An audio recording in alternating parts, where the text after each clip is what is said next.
después de escuchar estas amables palabras de que es fruto de la amistad, va a quedar mi mérito. En fin, en primer lugar agradezco la asistencia porque no lo he tenido fácil, he tenido dos rivales que son bastante fuertes, como es el Rebelde y los almuerzos de Navidad, porque estamos en la comida de Navidad. Bien, tengo que mostrar mi agradecimiento a nuestro querido Ateneo por permitirme presentar este libro esta tarde aquí. Un Ateneo al que con tanta ilusión y ganas ayudé a crear y del que tanto se espera y queda por hacer. No se me ha puesto nada fácil la presentación de esta monografía aquí en mi ciudad, ¿no? Una ciudad que con tanto cariño llevo por bandera, pero bueno, como se suele decir, nadie es profeta de su tierra y yo no iba a hacer una excepción. Esta monografía es parte sustancial de una tesis doctoral que defendí hace 2 meses, que fue propuesta para el premio extraordinario de doctorado, que tiene por título una revisión de la entrada de los árabo-bereberes en la península ibérica en 711, la batalla del río Guadarranque y sus consecuencias inmediatas.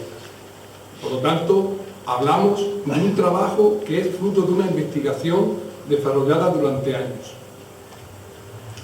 Como todos sabéis, este libro gira en torno a la batalla entre visigodos y bereberes que localizó en las inmediaciones del río Guadarranque en julio de 711 y sus consecuencias inmediatas, pero yo no voy a hablar apenas de este hecho, porque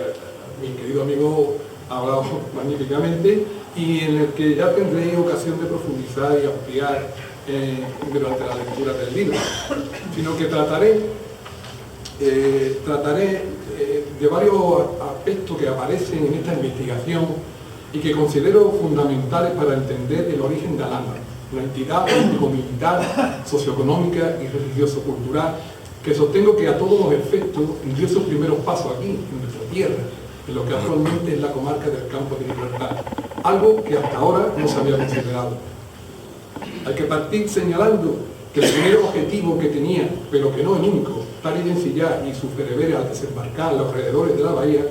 era recuperar las posesiones arrebatadas por Rodrigo al conocido delincuente como Conde Julián. En particular, se trataba de la recuperación del principal núcleo poblacional de la zona, Gibraltarusta, es decir, Algeciras y su territorio colindante, en cumplimiento de un pacto realizado entre Musa ben Nusayr, Walid de Ifriquilla y del Magreb, y el citado Julián, señor de las dos orillas. El conde Julián, o más correctamente como Juliano, tenía el control económico de toda la zona del estrecho de Gibraltar. Esto explicaría dos cosas. Bueno, permíteme que me apoye en estas ilustraciones, que creo que es donde la agrado de mi amigo Juan Enrique. Decía que esto explicaría dos cosas. La inicial ausencia de caballería en las tropas bereberes, como tan insistentemente señalan las fuentes, que estaban por lo tanto compuestas por guerreros a pie, y la imposibilidad de presentar tal batalla a los visigodos alejados de sus bases. Unos visigodos que ante la noticia de su llegada venían a toda prisa a su encuentro. Es decir, y lo que es lo mismo, Tari no iba a alejarse de una retaguardia ya consolidada en el entorno de la bahía. El mejor lugar para desembarcar si se utiliza el paso natural o mayat para cruzar el estrecho desde tierra africana si se zarpa de sectos. Y desde donde al mismo tiempo se podía controlar las aguas del estrecho. Además, hay que tener en cuenta que nos hallamos en pleno mes de julio, donde nos abunda, como sabemos, el forrajeo tan necesario para alimentar a la caballería, un contingente militar imprescindible en los ejércitos de la época y que le permitiera a Tari avanzar e internarse. Por lo tanto, por lo que la ausencia de caballería podría también estar justificada por esta razón. Sin embargo, sí es cierto que Tari pudo contar con grano suficiente para alimentar a sus hombres, puesto que la cosecha ya estaba realizada por esta fecha. Recordemos que en esta zona se trilla sobre todo el trigo en el mes de junio, antes de San Juan. También al mismo tiempo, las almadrabas existentes en esta parte del litoral se hallaban armadas y caladas y por lo tanto operativas, de manera que el abastecimiento de pescado estaba asegurado. Por consiguiente, inicialmente es una operación de corto alcance y con unos objetivos manifiestos y bien fijados, de modo que el escenario de la batalla en las inmediaciones del Guadarranque está claramente justificado, además de existir convincentes razones filológicas, particularmente toponímicas y estrategomilitares, de las que doy buena cuenta en el libro. Destaco, como muchas veces he dicho, que una de las razones de las que se dio esta batalla aquí,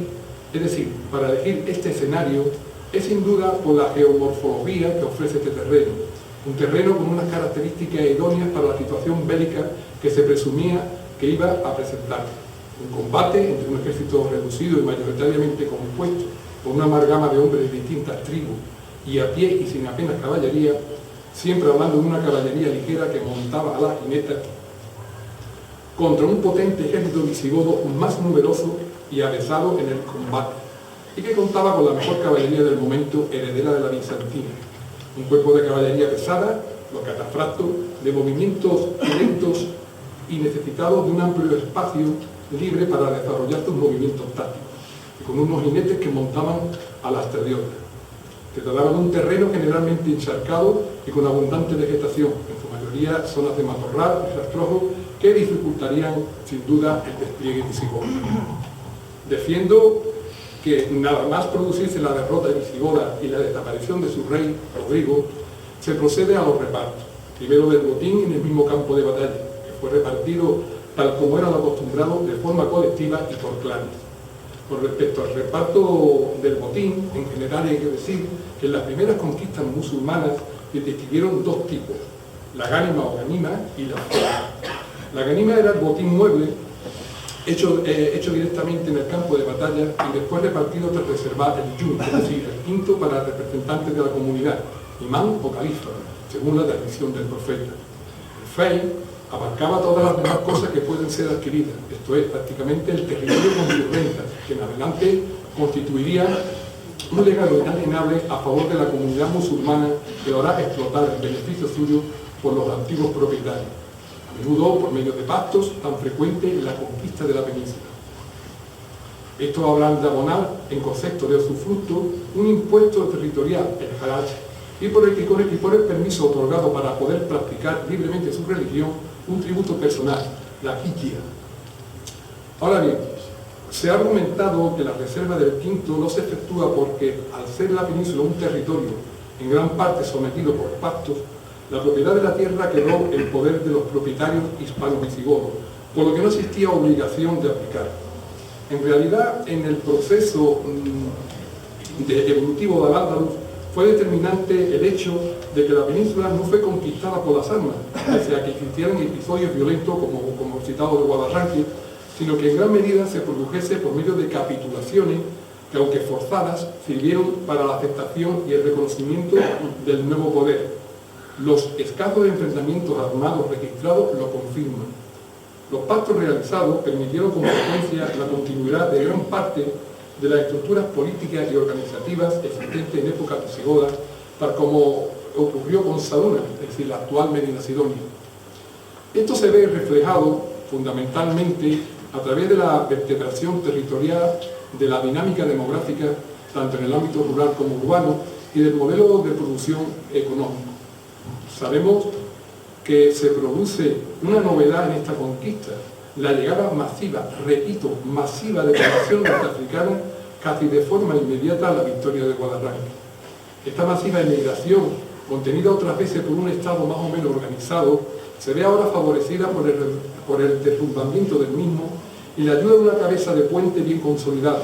A nuestro juicio, facilitaba la invasión y la conquista de la España visigoda. Esto nos es confirmado por la fuente, así Al-Makari, autor y recopilador del siglo XVI y XVII, basándose en textos más antiguos, dice: cuando la gente del otro lado del estrecho, de la zona del Magreb, escuchó del éxito de Tariq y de la gran cantidad de botín que consiguió, acudieron en masa desde todos los sitios y cruzaron el mar en cada navío o barca que pudieron encontrar. También otro autor de finales del siglo XII, Abu Jafar, se pronuncia en este sentido: cuando la gente de la otra parte del mar fue informada del éxito de Tariq, vinieron de todas partes, del este así como del oeste. Por lo tanto, entiendo que la riqueza de nuestra zona fue causa suficiente, al menos inicialmente, para motivar a los dirigentes árabo-bereberes en su intención de proceder a la entrada en la península y a la posterior migración de población civil que se produce. Esto, insisto, es una novedad, puesto que con anterioridad en el proceso de avance conquistador árabo-musulmán no había ocurrido.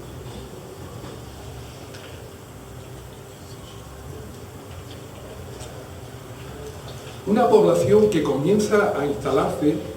en los alrededores de la bahía, en las inmediaciones del litoral y en los cursos bajos de los ríos, principalmente Guadarranque, Palmones y Guadacorte, pero también en los de la Miel y Guadiar. Se efectúan los primeros repartos de tierra con el objetivo fundamental de consolidar una retaguardia, maniobra imprescindible antes de internarse en la península, para controlar y organizar el espacio, lo cual fue decisivo en el proceso conquistador peninsular. Una prueba de lo señalado anteriormente es la concesión del enclave de Cartella a Tarif Ben Malik, un general al frente de la vanguardia del ejército bereber de Tari Ben Siyar. Una concesión como esta, una especie de feudo por su destacado papel en los acontecimientos. Este enclave quedó en poder de los Banu Tarif al-Maifiri hasta tiempo de Ben Amin, es decir, de Almanzor de las Fuentes. Es interesante destacar que esta población, en su mayoría que llega, no conocía el árabe, usando como lengua vehicular un dialecto del latín, el afrorrománico, de la misma característica del hablado aquí, el iberorromance,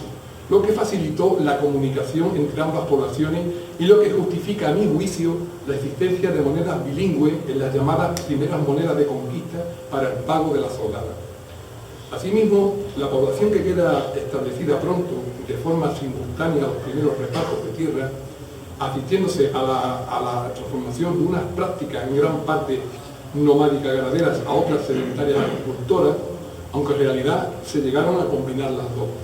En este sentido, conforme fue consolidándose el poder musulmán, la agricultura se vio modificada, pues a la anterior planificación y distribución de extensos espacios dedicados al cultivo de secano,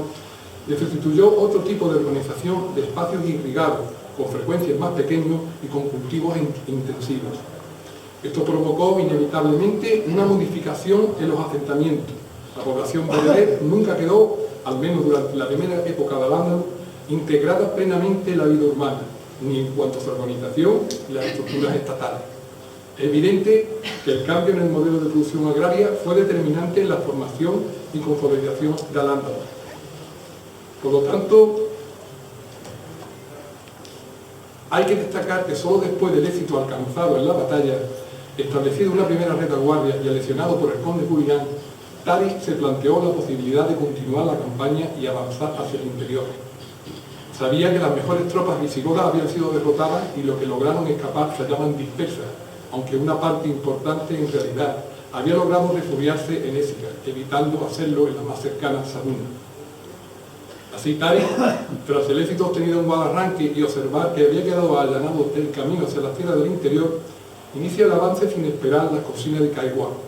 Una vez sometida a Écija, Tari se dirigió en primer lugar a Córdoba y luego a Toledo, la capital, culminando así la conquista del reino visigodo y propiciando la transformación de la España visigoda en Al-Ándalus árabo-bereber. Hubo también una colaboración de gran parte de la población peninsular, desfavorecida con el orden visigodo existente, que explica en parte el rápido proceso de aceptación de las nuevas estructuras socioeconómicas árabes, algo en lo que sin duda el caso de la península ibérica es singular. Los itinerarios seguidos primero por Tari y luego por Musa muestran la distinta visión que tenían los dos de cómo efectuar la conquista de Hispania.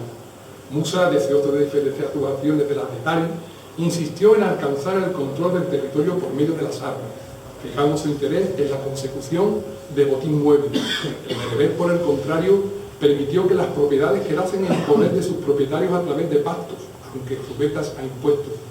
Ambos incumplieron el precepto de reserva del Jun para el Estado y vincularon sus tropas al espacio conquistado mediante repartos de tierras que aseguraban su control. Pero dicho reparto se realizó de forma irregular y nunca sería completado. En Tari prevaleció el propósito de tomar Toledo y de esta manera adquirir el protagonismo de la conquista de España,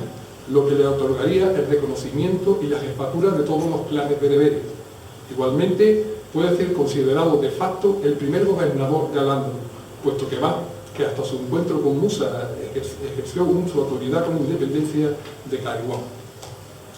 Posteriormente, los cronistas omeyas insistieron en que la conquista se había materializado por el uso de las armas, justificando con esto el poder estatal sobre el territorio y silenciando las acciones de los grupos tribales bereberes, arrebatando de esta forma el protagonismo a Tariq. Musa le acusó de haber cruzado el estrecho y comenzar la incursión sin su consentimiento, desobedeciendo sus órdenes de atenerse solo a lo pactado, la recuperación de las posesiones peninsulares de Giuliano,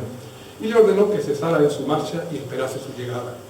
Musa consideraba que la conquista de Hispania le correspondía realizarla a él, un árabe, y no a Tariq, un maula bereber a su servicio, y sobre todo porque en la práctica pretendía convertirse en amir de las nuevas tierras sometidas, a las que organizaría y administraría, gobernándolas militar y fiscalmente sin contar con Damasco. Sin embargo, Tariq, aun siendo bereber, representaba la materialización del liderazgo político-militar e ideológico árabe, sin el cual la entrada en la península no hubiese sido posible. Él manifiesta la habilidad mostrada para manejar la campaña, porque detrás del aparente desorden tribal de las tropas bereberes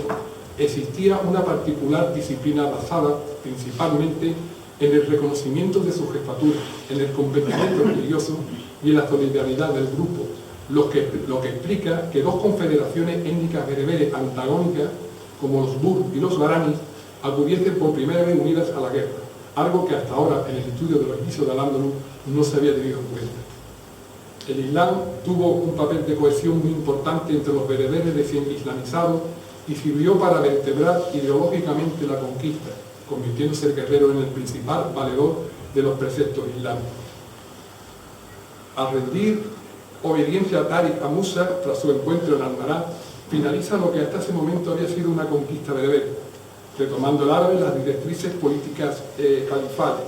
Este desencuentro significa la rivalidad existente entre bereberes y árabes. Musa imprime un carácter más bélico a la conquista y se considera a partir de la sumisión de su maula, Tariq, a todos los efectos el conquistador de Al-Ándalus.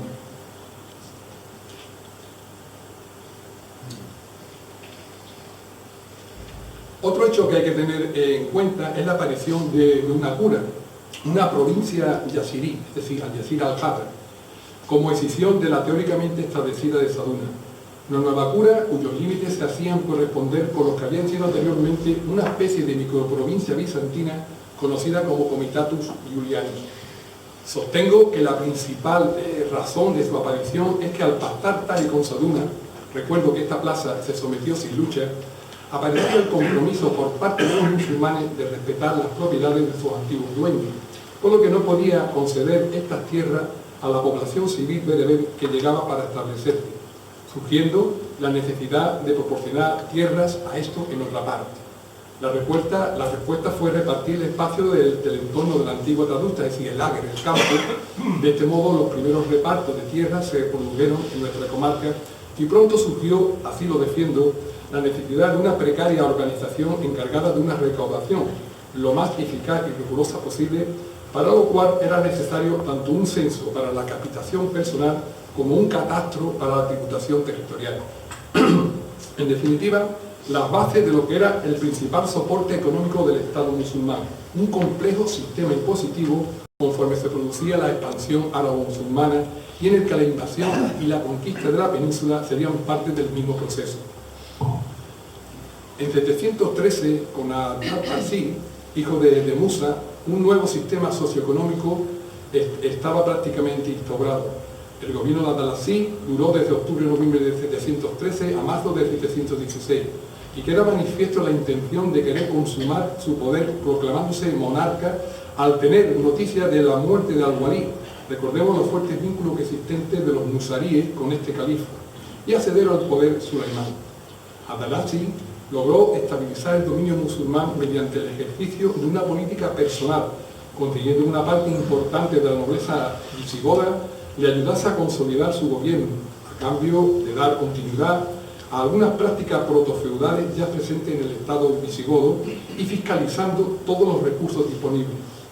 A todo ayudó su casamiento con Egilona, viuda de Rodrigo, y la adopción de muchas de las formas y costumbres cristianas con la intención de formar una importante clientela que sustituyese su poder.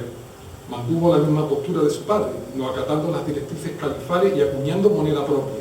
lo que confirma el propósito de instaurar en la península un Estado independiente.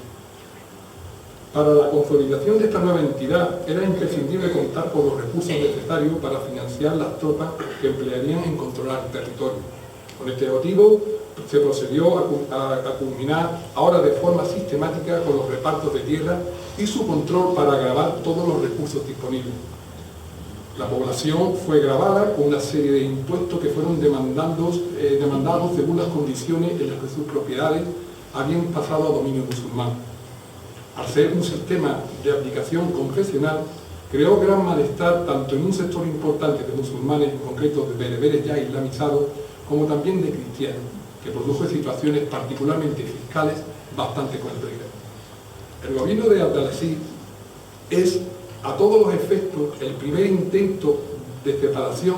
del nuevo territorio conquistado en Occidente con capital en Sevilla, que tendría en lo político su consumación a partir de 756 con la instauración del Emirato Independiente de Abderramán I,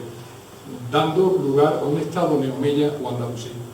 Un Estado que servirá de modelo durante la Edad Media y que influirá de forma notable en el desarrollo de varias entidades políticas de Occidente, tanto de tierras europeas como norteafricanas. Es evidente que desde un primer momento los bereberes buscaron fundamentalmente unas tierras en las que asentarse e implantar su sistema socioeconómico, proyectando el modelo clánico-tribal bereber sobre el espacio, algo que es esencial para entender el posterior desarrollo del Estado andalusí. Un modelo que se vio alterado por las nuevas incorporaciones de gente sometida a los grupos árabo-bereberes y que favorecieron el abandono de las prácticas endogámicas que limitaban la revitalización del grupo, de modo que el proceso expansivo musulmán fue acompañado de un aumento de las prácticas de la exogamia, tal como estoy convencido que ocurrió también en la península. Estos elementos, en su mayoría de clase servil y que aceptaban la religión musulmana, denominados mawali, al integrarse en el grupo pasaron a ser clientes, bien de un notable, bien de un nativo mediante lazo de clientela. Además, en Al-Ándalus, el sistema sedentario árabo-musulmán se hizo más difuso y complicado, ya que a los modelos basados en las relaciones de consanguinidad se unieron los territoriales, surgiendo una base vecinal, aspecto que se convirtió en un signo distintivo de la nueva sociedad andalusí. De esta forma, las alianzas antes basadas en el vínculo de parentesco pasaron a estar sustentadas en el de la vecindad.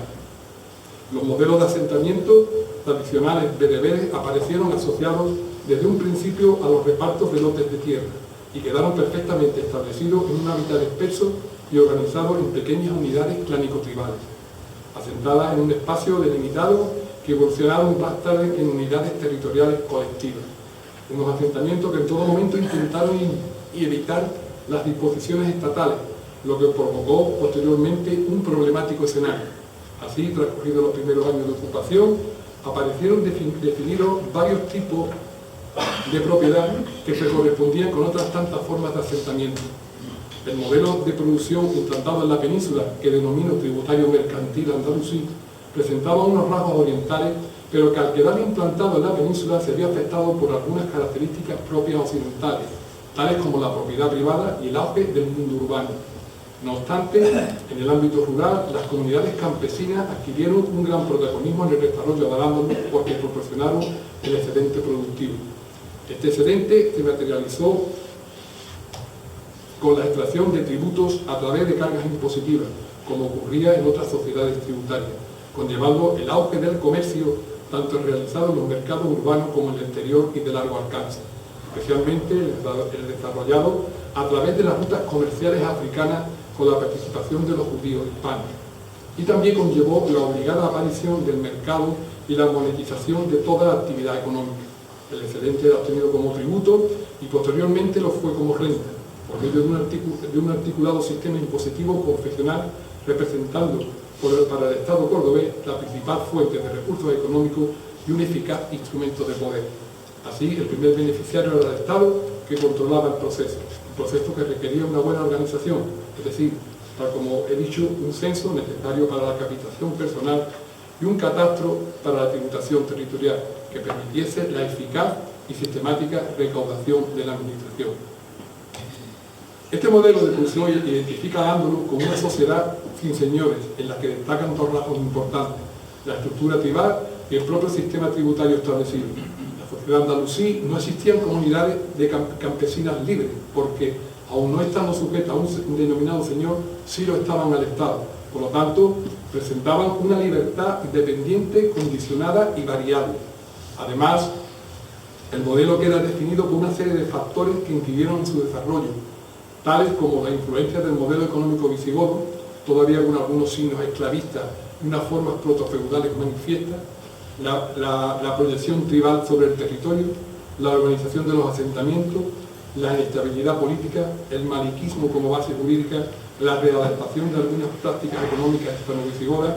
el desarrollo del comercio exterior o la unificación mediante la arabalización e islamización de la sociedad, que solo se consumó ya en época califal, es decir, 200 años después de la invasión árabe-bereber con la pretendida Umma Wahida de Abderramán III al-Nasir. Las formas estructurales tribales bereberes presentes no habían llegado a desaparecer totalmente durante el temprano Al-Ándalus y defiendo que de algún modo perduraron en nuestra zona, motivo que es objeto actualmente de estudio. Por consiguiente, y a tenor de lo expuesto, los efectos de la invasión fueron pronto visibles en nuestra zona. Un espacio en claro proceso de ruralización, en el que los núcleos poblacionales más importantes de la zona, como Saduna y Traductas, habían perdido parte de su protagonismo en favor de los establecimientos rurales, en los que todavía aparecía un sistema de organización socioeconómica de tipo esclavista. La irrupción árabe-bereber le provocó un cambio total de las estructuras económico-sociales y políticas sobre las que se asentaba la sociedad y el Estado visigodo. Se asiste a la desarticulación del sistema esclavista, derivando hacia otro modelo que se irá consolidando, el señalado sistema tributario mercantil andalusí. Por otro lado, la zona delimitada en este estudio, muy romanizada, siguió conservando durante el siglo VIII como actividades económicas más importantes la agricultura, la ganadería y la pesca. La producción agrícola estaba dedicada principalmente a la triada mediterránea y de secano, vid, olivo y trigo, pero existían explotaciones de regadío enclavadas en los denominados sistemas hidráulicos. Los vicus, fundus y villaes dieron paso a una nueva ordenación y distribución del territorio. Así, en este espacio rural aparecían, a grandes rasgos y diferenciadas, dos unidades para la articulación y distribución de la producción: la unidad productiva agroganadera, integrada por el espacio productivo en sí, con diversos tipos de organización como la alcaria, la dilla o el macha, y la unidad receptora, básicamente el gizán, desde la que se desviaba el excedente. La ocupación bereber del espacio rural y en particular de todo el suelo cultivable fue en la práctica un proceso continuo y progresivo. Existían asimismo importantes caladeros de pesca en el litoral del espacio estudiado y salinas, muchísimas salinas, por lo que la actividad pesquera se mantuvo. En la zona del actual término de Tarifa, primero enclavada en la cura de Saduna y después en la de Yasir al-Hadra, la ocupación bereber fue muy importante y se produjo de forma temprana, de tal manera que pasado un tiempo dio lugar al distrito bereber de Yummins al-Barbar. Geográficamente, la zona acotada en este estudio fue donde se produjo una mayor y más intensa arabización e islamización, a pesar de haber sido una de las más romanizadas. A mi parecer, sus habitantes se hallaban más dispuestos a aceptar unas estructuras sociales y unos comportamientos de tipo oriental, un proceso quizá facilitado por conservar aún esta zona reminiscencias arrianas, pero sobre todo por la influencia bizantina recibida y por el contacto directo con los pueblos norteafricanos.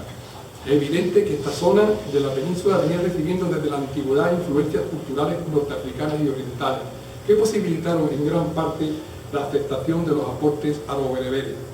También arraigaron en el cono subpeninsular los postulados jariyíes,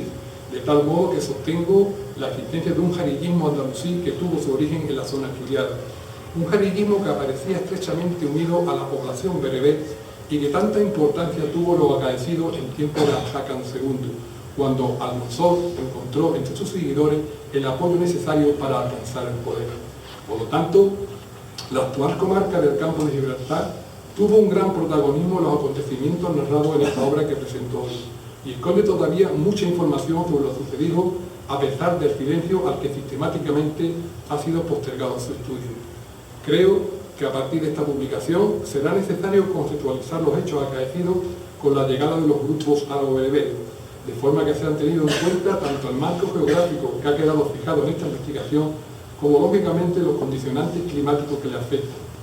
Esta investigación me ha permitido descartar con certeza Guadalete y La Janda, incluso la variante parecida que sitúa la batalla en las inmediaciones del Almodóvar, como he podido comprobar personalmente tras una detenida exploración y estudio de la zona, y corroborar, insisto, como el escenario del enfrentamiento, las inmediaciones del Guadalajara. No obstante, y a pesar de lo señalado, quedo a la espera de que la arqueología proporcione una información complementaria y quizá en algún aspecto alternativa a la ofrecida en la fuente escrita. Poseemos una suma de certezas, todas razonadas y concisas, que hasta el momento puede ser suficiente para establecer que España fue conquistada y que su destino estuvo marcado por una única y determinante batalla campal a orillas del río Guadarrama, en concreto en un lugar conocido como el Chapatal. Son muchas las cuestiones que quedan pendientes por resolver con detalle. La labor de historiadores, arqueólogos, sociólogos y filólogos, entre otros, es bastante ardua. Estamos obligados a profundizar en el conocimiento de esta época, particularmente en el tránsito del siglo VII al VIII, para entender ese cambio ideológico y sobre todo económico que se produce en lo que había sido el reino visigodo de España y dio paso al Al-Ándalus. Lanzo como futura investigación en la que ya estoy inmerso el estudio de la proyección tribal bereber en nuestra zona y el proceso de trasvase poblacional desde tierras norteafricanas que desde un primer momento se produce. Para finalizar, diré, tal como se me ha preguntado esta misma tarde antes de entrar aquí, que este libro no es parte ni pertenece a ninguna colección privada, por lo que el esfuerzo en su realización es tal vez mayor, aunque en realidad sí podría ser considerado como perteneciente a una gran colección, pero pública, como un libro más de los muchos que tratan hechos y aspectos concretos de la historia de nuestra querida España, con el deseo de que este trabajo resulte interesante a los lectores y sobre todo sirva de estímulo a otros investigadores para que se continúe trabajando en las líneas de investigación marcadas en él. Queda a vuestra disposición esta obra. Pues nada más y muchísimas gracias.